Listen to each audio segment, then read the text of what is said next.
Наглите температурни разлики негативно влијаат врз здравјето на луѓето, особено кај метеопатите, хронично болните и постарите лица. Лекарите предупредуваат дека честите осцилации на температурата можат да предизвикаат главоболки, замор, срцеви проблеми и промени во крвниот притисок.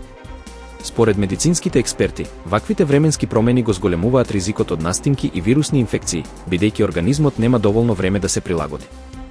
Особено чувствителни се лицата со респираторни заболувања, кај кои симптомите можат да се влошат при ненадејни промени на времето.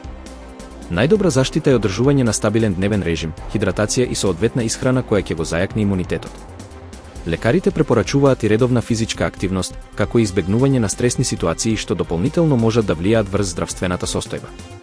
Стручњаците советуваат граѓаните да ја следат временската прогноза и да се облекуваат соодветно на условите. Важно е да се избегнуваат нагли премини од топло во ладно, бидејќи тоа може да предизвика шок за организмот и дополнителни здравствени проблеми. Министерството за животна средина и просторно планирање и изрече казна од 200.000 евра на компанијата Булмак поради истекување на технолошка вода. Според извештајот, водата била испуштена без соодветен третман, што може да предизвика загадување на околината. Надлежните институции извршиле контрола и утврдиле дека компанијата не ги почитувала еколошките прописи. Како резултат, и е наложено веднаш да преземе мерки за санирање на ситуацијата и да воведе подобрени процедури за управување со отпадните води. Оваа казна е дел од засилените напори на Министерството за спречување на еколошки инциденти и заштита на природните ресурси. Надлежните најавуваат дека слични инспекции ќе продолжат, а компаниите кои не ги почитуваат правилата ќе се соочат со сериозни санкции. Граѓанските здруженија ја поздравија оваа одлука, барајќи поголема транспарентност и одговорност од индустриските капацитети.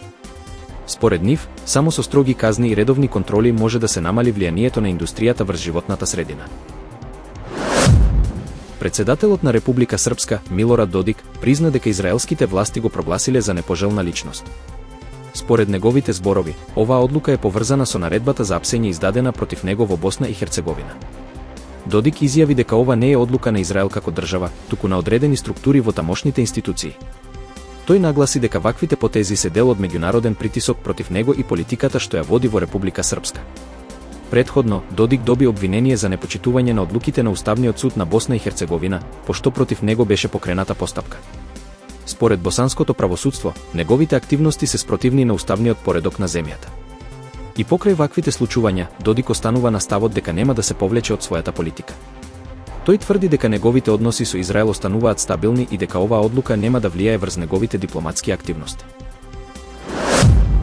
Рускиот председател Владимир Путин изјави дека неговата влада разгледува можност за поставување привремена администрација во Киев како дел од стратешкиот план за управување со Украина по конфликтот. Според него, создавањето таква администрација би било клучно за стабилизација на регионот и за обновување на редот. Путин објасни дека оваа иницијатива е дел од напорите да се воспостави политичка контрола и да се надмине актуелната хаотична состојба која произлезе од конфликтот. Оваа идеја предизвика реакции меѓу меѓународната заедница, која ја осудува секоја форма на надворешна интервенција во внатрешните работи на Украина. На терен, во Киев продолжуваат борбите меѓу украинските сили и руските војски, а државните власти на Украина категорично се противат на каква било руска контрола на нивната територија. Иако Путин тврди дека неговата цел е да се осигура стабилноста во регионот, ваквите предлози не се прифатени од западните земји кои продолжуваат со санкции против Русија и поддршка за украинската независност. Унгарскиот премиер Виктор Орбан изјави дека Брисел се подготвува за војна, но нагласи дека нема непосредна закана од војна. Според него, Унгарија нема намера да се вклучи во конфликтот и останува на страната на мирот. Ние сигурно нема да влеземе во војна ако Европа започне војна, додаде Орбан.